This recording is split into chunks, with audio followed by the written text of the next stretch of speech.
So if we look at kind of how this tradition start to celebrate this month, I look at it similarly to the Black History Month.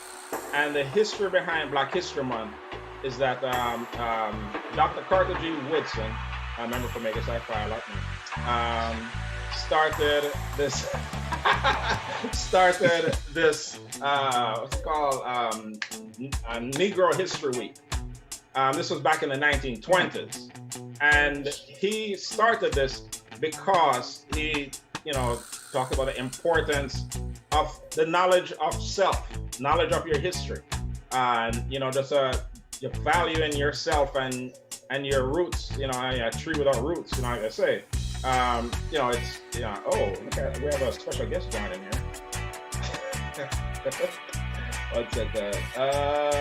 Yeah. So that is the history behind it, and so now and how did and so once they decided to embrace Negro History Week, they roll that out slowly by having in different schools, different public schools, they would teach, distribute literature to different public schools, and then different churches started passing on the information, and so on and so forth, and then the media got behind it. The black media, black newspapers got into getting the information out there because they realized it was important for people to acknowledge and know their history.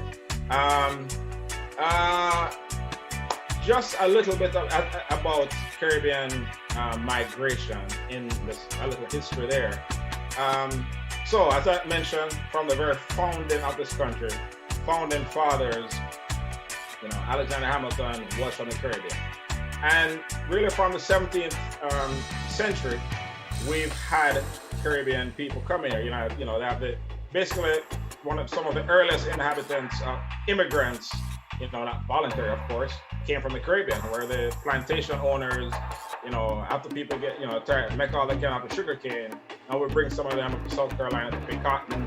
And so from then, from 1700s, 1600s, people have been, Caribbean people have been coming to this country, and go forward throughout the age of slavery, and then right around World War II, a lot of Caribbean people migrated here to, capitalize on the wartime economy, as laborers in agriculture and what have you, and then so on and so forth. From me personally, in my family, most of the people who left Jamaica early, like in the 60s, like right after independence, they went to the UK. So most of my family, the ones who left early, they went to the UK because it was easier for them to go to the UK. I don't think you really needed much at that point to decide buying a ticket.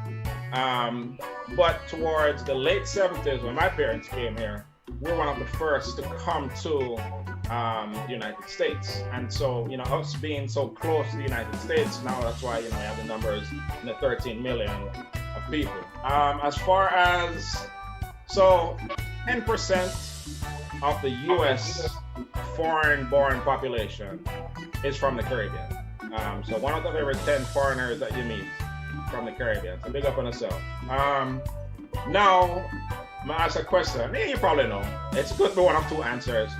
Which states do you believe has the highest number of Caribbean people? New York. Florida. Yeah. So, so 41% of Caribbean immigrants are in Florida, and 26% are in New York. Yeah, we knew it was just one of those two. 26%? Yeah. So all the Caribbean immigrants, 41% in Florida. Florida is it's not right just there. It's the Miami, closest Fort Lauderdale. Yeah. It's right there. Through Orlando, all over Florida. Florida is a big ass state. So they have the most numbers, but New York, New York have all of them sitting in one neighborhood. They're all in Brooklyn. So let me ask, when you say Caribbean, you are including the Spanish-speaking Caribbean islands as well, right? Yes. Or just West Indians? But yes was kind of iffy. I mean, the reason I say yes because in some of those numbers, they included the Spanish, like in the 13 million number. That includes Puerto Ricans, Cubans.